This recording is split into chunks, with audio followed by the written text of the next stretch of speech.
It is known as the Daytona of Snocross. The massive track at Canterbury Park has written many pages in the Snocross record book. Today, in the Amsoil Pro class, Hunter Patnode sets his sights on four-time champion Elias Ischel. What else would you expect from a racer named Hunter? In Snowbike, will Yannick the Butcher Boucher make the cut, or will defending champion Cowboy Jesse Kirchmeier ride tall in the saddle? An early season rivalry is raging in the pro women's class as defending champion Malene the Machine Couture and Tough Taven Woody have started a season-long showdown. The world's greatest snowcross racers are ready to go. Up next, Amsoil Championship Snowcross, the Pertec Snowcross National presented by Quick Trip.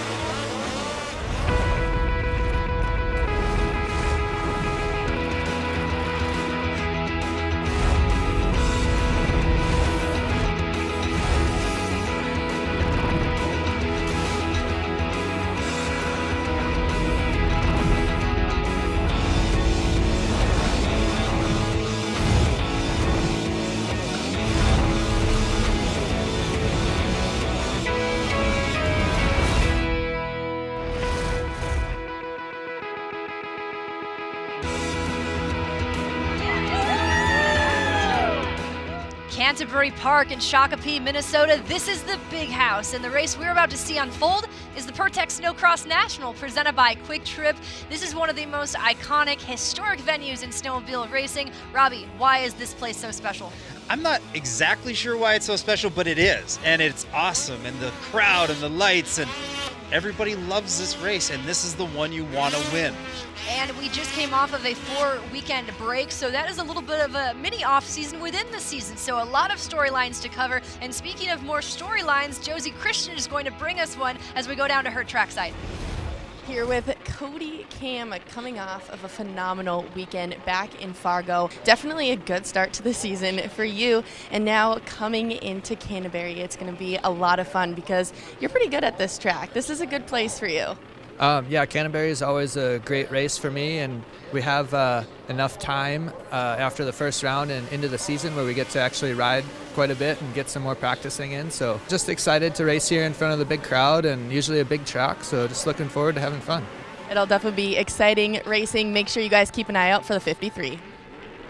Take a look at this lineup. You are looking at Amsoil Pro Class Round 1, Heat 1, and this is a stacked one. In it, we have our defending champion, Elias Ischel. He's going to be tough to beat, but also, Robbie, Francis Pelletier. That's right. Francis needs to right that ship. He needs to get back into that winning ways like he was last year. Watch for him.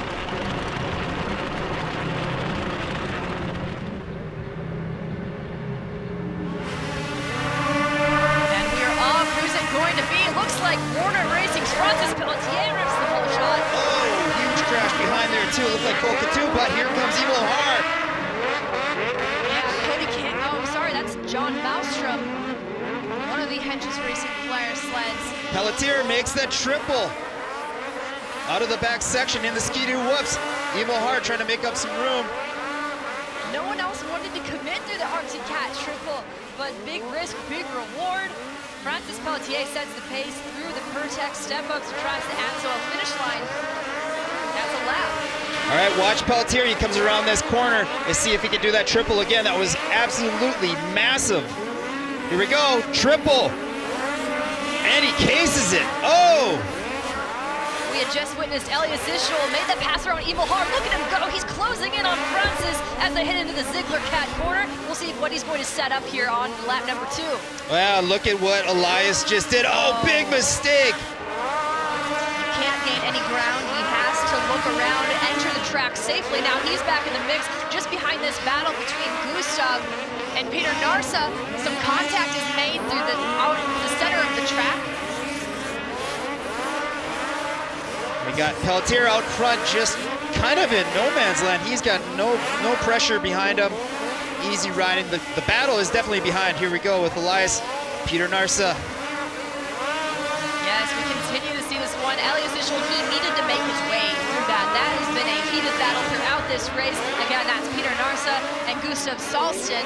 So Ischel has his work cut out for him. He's making quick work of gaining ground. Right now, he's all over Emil Hart. Emil knows he's there. Yeah, and Elias, that was just a little bit of a mistake on Elias trying to like cheat that corner a little bit. He was trying to find an advantage by cheating it, and there he is. He's kind of doing that again. He's got to be careful. He's gonna get pulled off on that inside. Yeah, that one's tricky. You didn't want to go too far on the inside there. I've seen that actually a couple times in practice. Going too far on the inside sets you off the track. But Francis Pelletier still hanging out front there. And almost in another zip code, but Immohar, he hasn't been able to shake Elias. Yeah, but Elias got a great little run back there in that whoop section. Watch him in this corner. He's gonna set it up right there. Not enough. Not enough, but time is running out here in this one. We will see.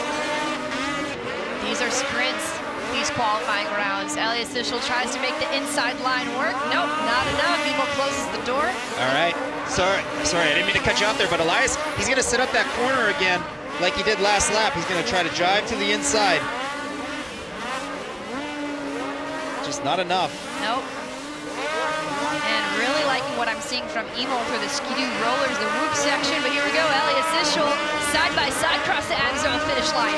Oh, big triple to that. It makes the pass. There we go.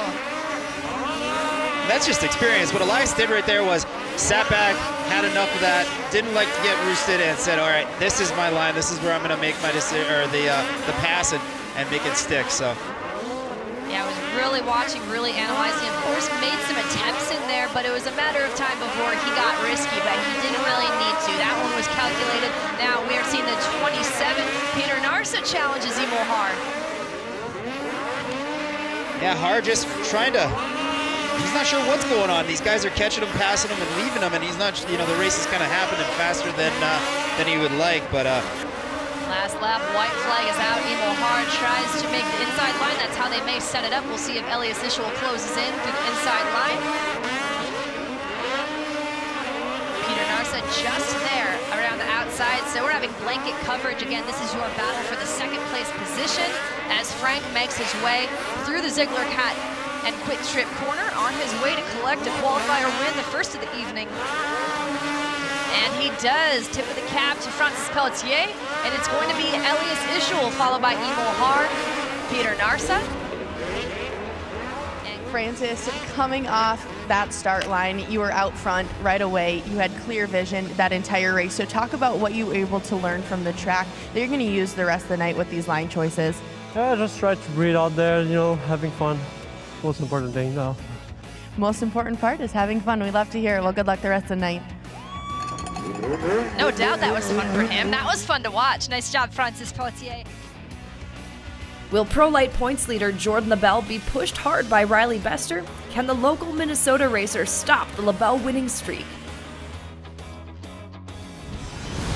Amsoil Championship Snocross on CBS Sports Network is sponsored by Amsoil. Runs on Freedom. By Polaris.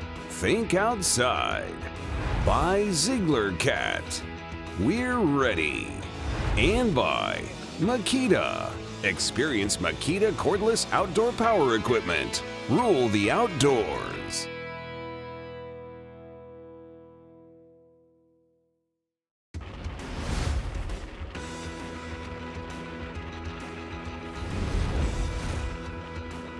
We're taking a look at the Makita Power Tower, the eyes in the sky, your team managers, team owners, and maybe a few mechanics keeping an eye with a bird's eye view on the course. But coming up next is our Pro Lite final. We'll take a look at the starting lineup. Your #1 qualifier, Jordan LaBelle, he's been undefeated this season.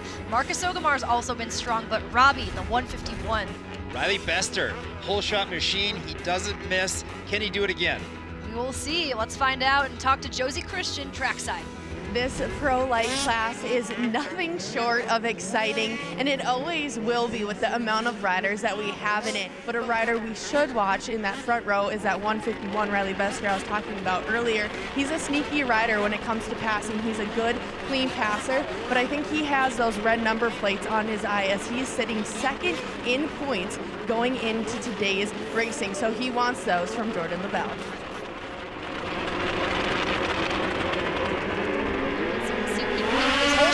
We're green Pro Lite final. Oh, big battle out front. on the start, big crashes, and we got Ogumar out front early, Amsoil down. Tough break, but not for the number 58, Marcus Ogumar. We're going to give him the credit for the stud boy whole shot, the 151, Riley Bester. Jordan LaBelle sits back in fourth, Eric Downs third. And did you see Ogumar hit that triple? Huge advantage by getting into that. And two proven winners out front, Marcus Ogumar, Riley Bester. Recently, just a year ago, these two, this is fun to watch. So, and I think we have a new leader. Riley Bester putting himself in front.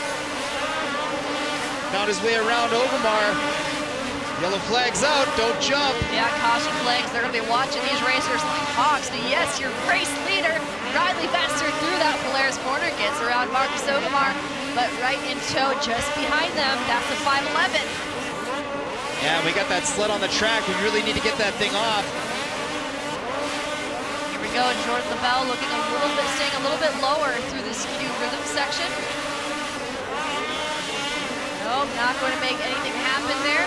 The Ziegler Cat quick trip corner back to the front stretch.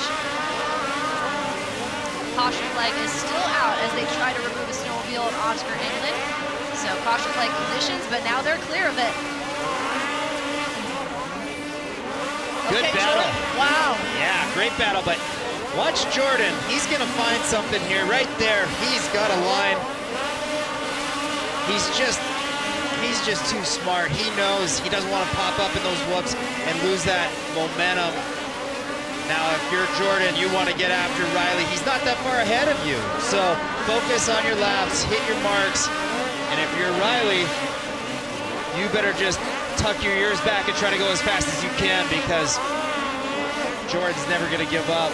Yeah, and Riley Bester, your race leader, as he makes his way through the Scooty Whoop section, closes in on lap traffic. That is Jay Beaulieu. And just behind him, yeah, Jordan LaBelle with Marcus Ogumar. He is right there. Yeah, Jordan finding his way through that corner, just skipping the tops, super fast. He's cut his lead basically in half from what he was a lap ago. And Jordan LaBelle, 2 of 2 times so far this season, Jordan LaBelle has been the fastest rider on track in the final, and that's how he's currently sitting as well. He's sitting about 0.4 of a second faster than Riley Bester's last time by. Watch Jordan's line here. As he enters this corner, he's going to skip a few bumps. Not sure if he can get it this time. Yeah, he does. So fast. Now Riley making a mistake. He's right on the tail of Riley. 1 lap. You can't do that. You cannot make the mistakes. You want to try to minimize the amount of time you're playing defense on this guy. Jordan LaBelle coming in with much more momentum into the corner. But it's not enough through that corner. This one's not over. And he's going to make a pass right here in this corner. Watch this. Jordan's got a better line. He's staying lower. No, just not enough. Here's to know how much patience he's practicing at this point, but he is definitely finding, I would say, the better of the 2 lines, arguably, but Riley Bester continues to take command. Just under a second ahead of Jordan LaBelle, 0.9 seconds last time by the way. Yeah, Riley's showing that fight. We saw that in that heat race. He didn't just move over. And I like to see that. You want to see somebody show that this isn't going to be an easy race for you. So Riley playing it tough. And if Riley is able to win, I'm not going to speak too soon here, but if he does, this is his home track. If he's able to win here, he said this would be so cool in front of this crowd, and he's been putting in the work. While this may have been a big critic, he and the Team LaValle Polaris team have been so busy making sure that this race, he can shine. He wants to set a precedence that Jordan LaBelle, he's not going to set a streak early on in the season. He wants to show that he's top dog. Yeah, that's what it's all about. You want to gain confidence as the series wears on, because if you do get into a dogfight at the end of the year, you want to know that you're more than willing to go the distance and sacrifice whatever you got to do. But Jordan had a really close call there over that finish line. He got kicked sideways, but what's crazy is he got kicked sideways but still made up some time on Riley Bester. Maybe it was lappers, maybe not sure yet, but here we go. Yeah, back onto the front stretch. Race leader Riley Bester just got to be perfect. Got to be on it, got to be heads up. Makes his way to the Polaris corner and able to gain 0.2 of a second over LaBelle, so continues to gain ground, but not very much. You are far from comfortable. Yeah, and here goes Jordan finding some smooth lines again through that rhythm section. He seems to just have he gives up though time here after the finish line somewhere, but this is the closest he's been. Looks like he might have it, and he does. Makes the pass. Closes the door, slams the door through the FXR corner. Jordan LaBelle, new race leader. Not sure where that came from. He had not had a close, or wasn't close at all there, but one little mistake maybe by Riley, and he lost the lead. And lap traffic coming into heavy play in this restart, I should say, for Canterbury. Heavy play, not something we typically see here, but definitely makes things interesting. Lappers so far been staying out of the way, but you never want to count it out just being a factor in how this race transpires. But Riley Bester has to gain a little bit here. Jordan LaBelle last time by was at the 2.5 the distance ahead of Riley. Yeah, but now Jordan's going to have to hit the lappers, and that's going to be the hard thing for him. Riley needs to stay close enough so that if a lapper does screw him up in this closing parts of the race, he can strike and try to get that lead back. Yeah, and the clock is winding down. Your race leader, Jordan LaBelle. White flag is out for your race leaders, by the way, final time around, but as it stands, we have LaBelle, Bester, Paik in a podium position, Odomar, Lejeune, leaders, Shield, Christian, and Forst, followed by Evan down the top 10. Yeah, and the posture I'm getting from Riley right now is not what I want to see. He's sitting a little more than he needs to be, and he's kind of throwing in the white flag a little bit, but here we go. Jordan LaBelle lights the candles. He's your winner, remains undefeated in round 3. Takes the round 3 win, and Jordan LaBelle undefeated so far. He is the only one in the Pro Light class. And Andy Paik putting it on the box. We talked about him earlier, trying to find his way in this class. Good to see him back on the box. Jordan LaBelle remains the only current Pro Light rider to have won here at Canterbury Park. Coming into tonight, had 2. That will make it 3 for his 14th career this season. Let's take a look back at this race, Robbie. Jordan LaBelle, that is your pass for the lead in that Polaris corner. That's where he made it happen and made it stick. Yeah, and that was it. Once he got around him, he checked out. Riley struggling to keep that form and that speed, but Congrats to Team Hornet Racing's Jordan LaBelle, fresh from his 3rd straight victory. Josie Christian finds out what worked, and the snowbike class is ready to kickstart the season.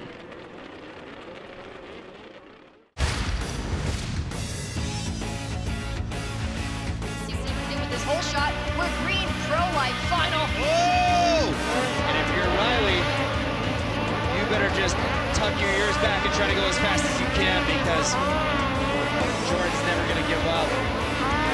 And Jordan LaBelle, 2 of 2 times so far this season. Jordan LaBelle has been the fastest rider on track in the final. If you do get into a dogfight at the end of the year, you want to know that you're more than willing to go the distance and sacrifice whatever you got to do. But Jordan had a really close call. He gives up, though, time here after the finish line somewhere, but this is the closest he's been.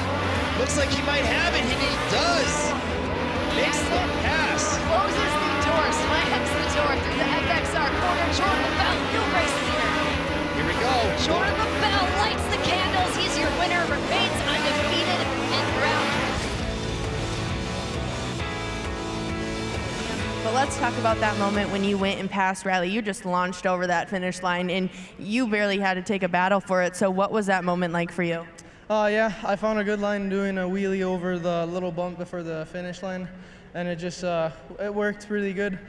So yeah, it was great to not have to battle too much with Riley. It's still a really good race, and it was a lot of fun.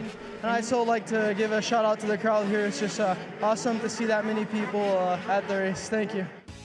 And up next, it's Snowbike Moto 2. And what I'm most looking forward to in this second moto is the continuation of the heated battles we'd seen all year in 2022. That's Yannick Boucher, Jesse Showtime Kirchmeier, and Troy Horvati. And the ante is upped this year, Robbie. It is, because they haven't had all that practice. So Are they going to make mistakes? And that's one thing that I'm going to be watching for. And then as we look at this lineup, I'm going to be watching Yannick Boucher, because how things ended last season, he won in the final round in Cannonsburg, Michigan. And of this entire field, Yannick has some of the most hours on the bike.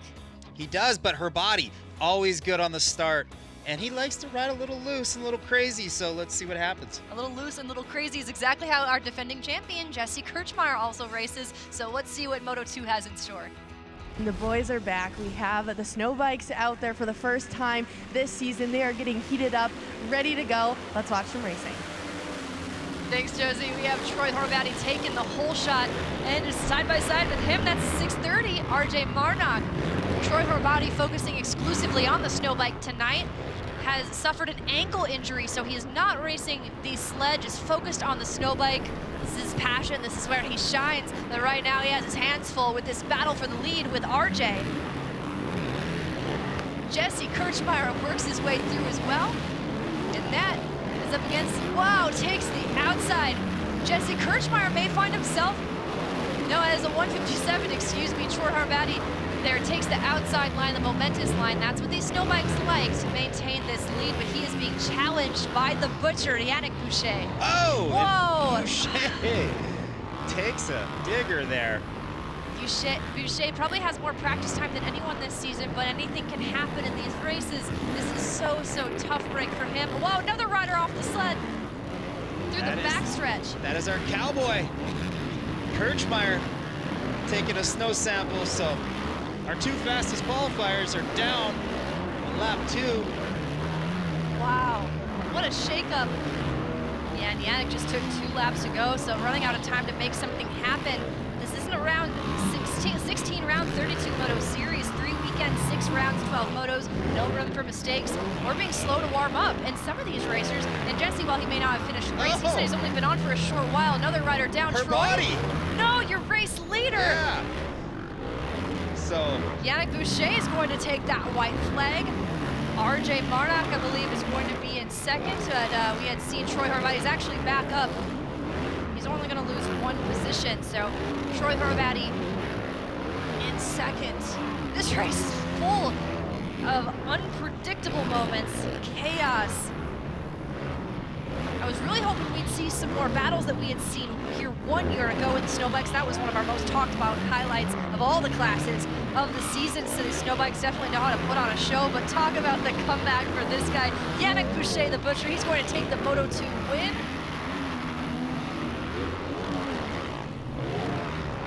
And all the way down to the finish, who's it going to be? I believe we're going to give it to RJ Marnock, who hangs on, fights for that second place position. Troy Horvath takes third. The butcher, Yannick Boucher, cuts a mean streak on his way to victory, and Josie is standing by with a podium update. And Malene Coutu prepares to do battle with Taven Woody in the Pro-Am Women Final when we return to Minnesota. Amsoil Championship Snowcross on CBS Sports Network is sponsored by Amsoil. Runs on freedom. By the U.S. Air Force. Full-time, part-time, in or out of uniform. Join us. By Arctic Cat. And by FXR. Gear up for your outdoor adventures with FXR.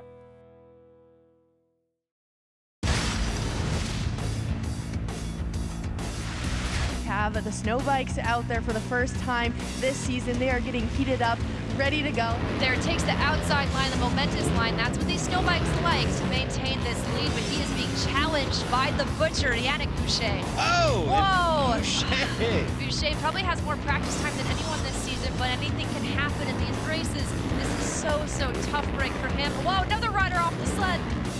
No room for mistakes or being slow to warm up. And some of these racers, and Jesse, while he may not have finished the race, he said he's only been on for a short while. Another rider down, Her Troy. body. No, your race leader. Yeah. So Yannick Boucher is going to take that white flag. Really know how to put on a show, but talk about the comeback for this guy, Yannick Boucher, the butcher. He's going to take the Moto 2 win.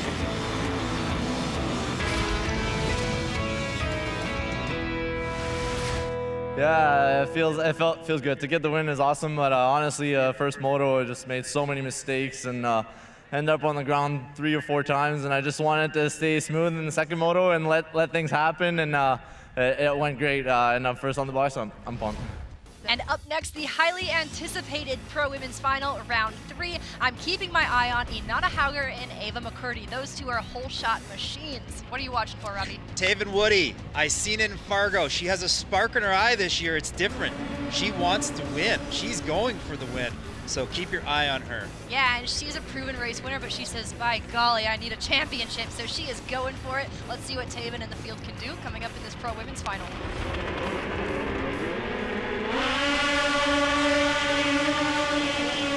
We have a couple sleds way out front. Oh, rider down. Oh, one of those riders, Nayli LaBelle, is on the track, but Inanna Hauger rips a hole shot, true to her nickname, Hole Shot Hauger. It is Tasha Lang and Taven Woody right there, but just behind them, it is Malene Coutu. And Taven Woody gets the first double in that rhythm section, looking to make a pass. Oh, just about falls off, but hangs on. But Malene sitting there in that third spot. Yellow flags are out. Caution flag is out. That is for the Warner Racing Skidoo rider, Nayli LaBelle. We'll keep our eyes on that situation, but back to full speed through the Polaris corner. Inanna Hauger, Taven Woody. Here we go, the battle for the lead. We're back to green flag conditions off the front stretch. They're going to be faced with that caution as well that they're working on clearing on the back stretch. But Taven Woody continues to pressure Inanna Hauger as they come up on more lap traffic. They're trying to get some clean air so desperately. Oh, and Taven finds a double-double. And she does make the pass. She is your new leader right now. Punches her ticket to the lead into the Ziegler Cat corner. Oh, whoa. Contact down there. Aggressive move by the 331 Fratellone Racing backed Polaris sled. Taven Woody, I believe the plan was in the previous rounds, round 1 and 2, she was on last year's race sled, brand new machine under her, I believe, if all has gone to plan for the Woody's racing team. But as we're seeing Taven Woody right behind her, still remains Inanna Hauger, followed by the defending champ. She's coming on strong. I believe we have 2 laps to go. Okay, number 93, Malene Coutu. Is she going to make the pass, find herself in second, and Nana's not going to make it easy? No, she's riding really aggressive tonight. You can tell she was a little bummed out. She lost that lead. Felt like this race was hers, but Taven just too aggressive, too smart, too seasoned. She knew she just had to get herself in a good position over these rhythm sections. The Skidoo whoop monster, as we'd like to call him. That's a great way to put it, Robbie. And yeah, and Taven Woody, she was struggling for opportunities, nothing with the conditions of the track, but rather what was going on track. But she made it happen when she needed to, and she was ready to strike, took advantage. Here we are, crosses the checkers. Taven Woody takes home that win. Congratulations, she celebrates. Wow, what a relief, what an epic win for her. Just holding her line, making sure that she can't get that advantage on that inside. Taven Woody wins, and we'll hear from our winner. And later, reporter Erica Allreed discovers that yes, there is life after Snocross. Amsoil Championship Snocross on CBS Sports Network is sponsored by Amsoil. Runs on freedom. By Polaris. Think outside. And by Makita. Experience Makita cordless outdoor power equipment. Rule the outdoors.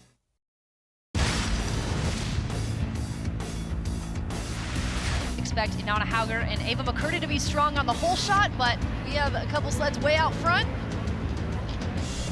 Oh, rider down. They're trying to get some clean air so desperately. Oh, and Taven finds a double-double. And she does make the pass. She is your new leader right now. Punches her ticket to the lead into the Ziegler Cat corner. Even Woody, she was struggling for opportunities, nothing with the conditions of the track, but rather what was going on track. But she made it happen when she needed to, and she was ready to strike, took advantage. Here we are, crosses the checkers. Taven Woody takes home that win. Congratulations, she celebrates. Wow, what a relief. What an epic. It was hard, don't get me wrong. Inanna put up a heck of a fight, and I've never, ever been good at piggy stuff. Ask my brother, he yells at me all the time. But I finally found a line, and as soon as I got past that yellow, I was able just to double all the way through the rhythm section, and that's how I was able to get the pass on Inanna, and huge congratulations for her and Malene. These ladies definitely put up a heck of a fight. I heard them both behind me. I heard Malene pushing me the whole entire time. Coming up next in this feature interview, we sit down with two riders who recently announced their retirement from the series, so more on that. But Robbie, as a former racer yourself, that's a difficult bridge to cross. When to decide when to hang up the helmet, what came into play for you in deciding to take that next step? You know, it was just the risk or the fear of crashing or the injury, or you start second guessing what you're gonna do out there, and that's when you know it's time to hang it up. And Erica Allreed sits down with both Lincoln Lemieux and Kyle Pauline to talk about their new roles within the sport today.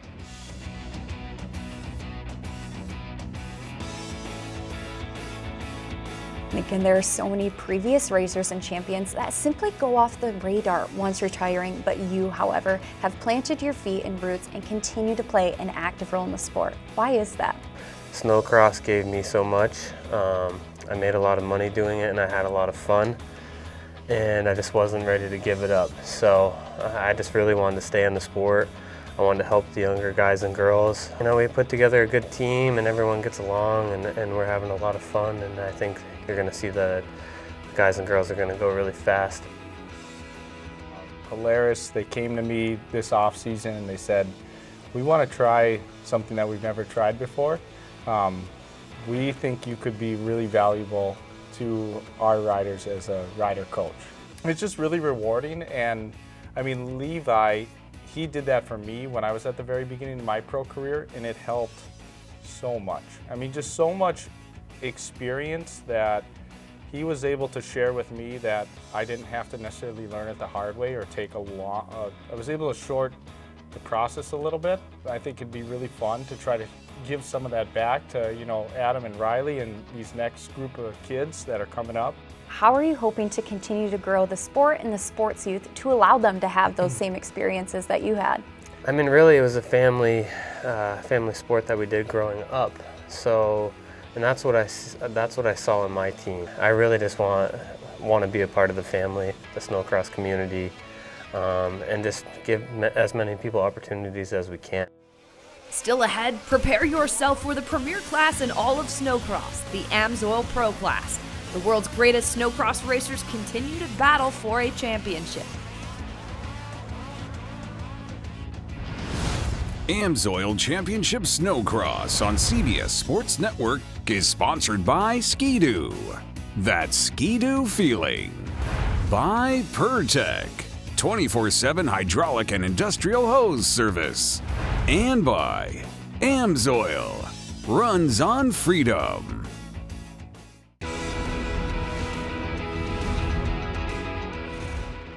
Welcome back to the Pertec Snowcross National presented by Quick Trip at Canterbury Park. And as we get things ready to go for the Amsoil Pro Final, we'll take a look at the lineup. Francis Pelletier goes 1-1 in his qualifiers. That sets him up as #1, but also the Shearing Speed Sports sleds. Robbie, Skidoo's been strong tonight. They sure have, and those two black sleds, they're looking to get out front early, so watch for them. And he did, Deb Benham, no! It is Hunter Patno. You called it, Robbie. Yes. Moto, strong start, his teammate right there, Logan Christian. And then just behind them is a 221 Dan Benham. Wow, Ishol. And watch for the triple. Here we go. Riders all piled up as well. Going into the Polaris corner, we have Ishol involved in there. Peter Narsa, Cole Coutu, Francis Pelletier. Oh boy, that's not good. Hunter Patno, 29 seconds. He is the, by far and wide, fastest sled on track. One of the second fastest riders is his teammate, Logan Christian. He is clocking in at 30 seconds, .484, and Hunter Patno, 29.862. And one thing to pay attention is Hunter Patno has Elias Ishul in front of him, and Elias is going to go as fast as he possibly can to get back on the points. Well, Elias is going to kind of create an opening for Hunter, and he's gonna kind of clear the seas for him. So I love where Hunter's sitting right now. This is a perfect spot. He's got Elias, the points leader, in the lead, and his teammate running right in second behind him. So he's in like the perfect position to win this final. And we had seen just a second ago, Cody Cam makes that pass back into the podium position, reclaims that territory that Dan had the speed for, but Cody Cam ultimately made a miscalculation to fall back into fourth, but regained the podium position. So Cody Cam, P3, as he chases down Logan Christian. Logan crosses the Amsoil finish line. Difference between Logan and Hunter right now, as it stands on track, 3.697 seconds. So Hunter Patno in a league of his own. Yeah, it's clockwork right now for him. He just has to put the laps in, and his teammate there, Logan, looking solid, but he better get going because Cody Cam is not messing around this year. He proved it in Fargo. He's looking to get back to his winning ways like he was there. And sitting third, I know he's not settling there. He wants to get around Logan. He seems to be finding some sort of line, not sure where. He's finding the time. And Cody Cam with his stellar season opening performance. Cody Cam's always had a really strong fan base, and I really believe he reawakened that fan base with how he opened the season. So Cody Cam coming on strong. He still has Logan Christian in the scope. Let's take a look back at that crash that transpired right after the start. Here goes, okay. Oh, Elias just getting a little too anxious. He needed to calm down, and then, of course, the whole pack coming in. Nothing you can do there. Nothing they can do, and it's hard to anticipate in the blink of an eye what Evil Har was going to do. Not say he caused it, but definitely was the riders just behind them that got collected. So really a tough break for them, but all of the riders, I believe, have re-entered this track. You can see Hunter getting around Polka 2, who was caught up in that wreck. Unfortunately, let Hunter go. And Polka 2, being the classy guy he is, lets the race leader, Hunter Patno, around. Right thing to do. So Hunter Patno only one win to his career. That came in March of 2022, the Rex Motor Park. So if he's able to hang on to this, guess, well, that means Minnesota has been good to Hunter Patno, the state where he now calls home. Hunter Patno has won a couple of times here in his pro light career, but never before in the current pro racers have we seen a rider other than Ishmael Cam to win here in Canterbury. And watch Hunter through this whip section. Oh, we got a battle for second. Cody trying to get a ski on a... Oh, Cody! No. Makes a mistake. It looks like he put his ski into the tunnel of Logan. Oh, what a bummer. He had a great race going. But look who picks up the number 30 spot. Yeah, that's going to be Dan Benham, and that is Logan Christian. He's had the speed, but Cody Camp is right there, so that is what a little bit of relief that Logan Christian needed there. A little less work for him to have to do in playing immediate defense, but it's far from over. So as it stands, Hunter Patno, Logan Christian, Dan Benham up into the podium spot, looking for podium number 2 of the year. Evil Har up to 4th, and Aki Pulaya has reached the top 5. Yeah, we're going to catch up with Josie, who's trackside. Josie, what are you seeing down there? Yeah, it's actually really interesting when we were watching Logan Christian and Cody Cam battle there. It's so fun to see those two battle because they go way back. They've been in this pro class for quite a while now, so there's some of our older vets that we're seeing out there. Always fun to see those two battle. Fortunately, Cody is back on the track, and so now we have Hunter Patno in first and Logan not far behind them, but huge day for Shearing Speed Sports that they can pull through with this 1 and 2. Hunter Patno just continue to flex on this field, 3.5 seconds, a little bit over that, the lead over his teammate, but Logan Christian is shaping up to be a stellar night for the number 43. That's right. Nothing better than having both of their riders on that podium, and it's looking like that's the plan as it goes right now.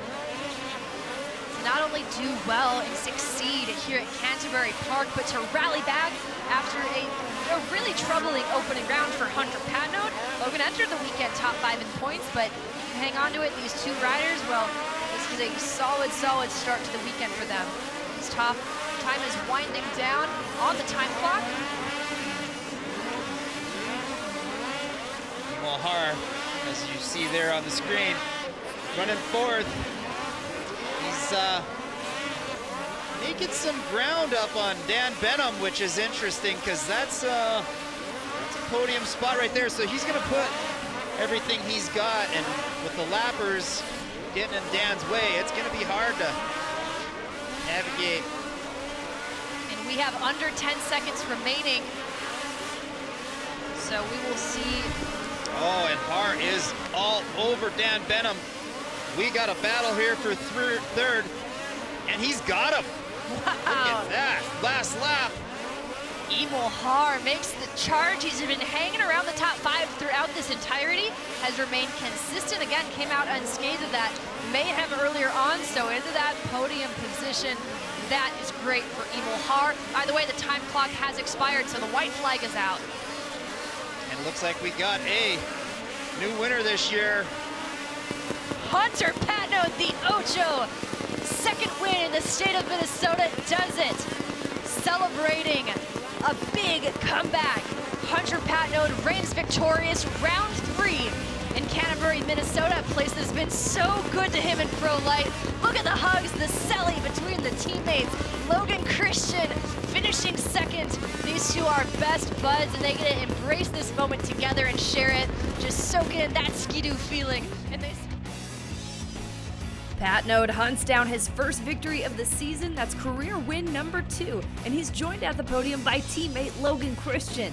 We'll hear from the Shearing Speed Sports racer after a brief timeout.